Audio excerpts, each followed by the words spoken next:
पाहूयात पुढची बातमी। नाशिकच्या टीसीएस मधल्या धर्मांतर लैंगिक अत्याचार प्रकरणी नीदा खानच्या जामीन अर्जावर आज सुनावणी।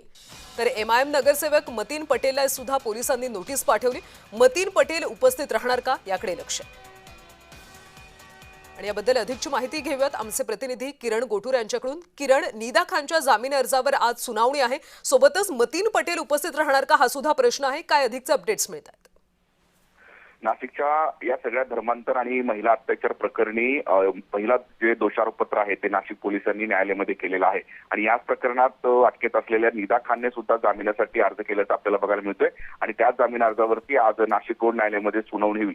त्यामुळे नेमकं या सुनावणीमध्ये काय काय होतं हे बघणं महत्त्वाचं असणार आहे। आणि दुसरीकडे नीदा खान जेव्हा फरार होती त्यावेळेस संभाजीनगरमध्ये हे मतीन पटेलने नीदा खानला आश्रय दिला अशा पद्धतीचा आरोप आहे। एकदा या मतीन पटेलची चौकशी करण्यात आलेली आहे। आता दुसऱ्यांदा आणखीन एकदा चौकशीसाठी जे हजर राहण्याचे आदेश किंवा नोटीस नाशिक पोलिसांनी मतीन पटेलला दिलेला आहे आणि त्यामुळे मतीन पटेल आज चौकशीसाठी नाशिक पोलिसांसमोर जे हजर होतो का हे बघणं महत्त्वाचं असणार आहे। आणि त्याच पद्धतीने नीदा खानच्या जामीन अर्जावरती नेमकं काय सुनावणी होतो खरं तर हे बघणं महत्त्वाचं असणार आहे। नक्कीच किरण, धन्यवाद या सविस्तर माहितीसाठी। तर नीदा खानच्या जामीन अर्जावर आज सुनावणी होणार आहे। सुनावणीमध्ये नेमकं काय घडतं हे पाहणं महत्त्वाचं।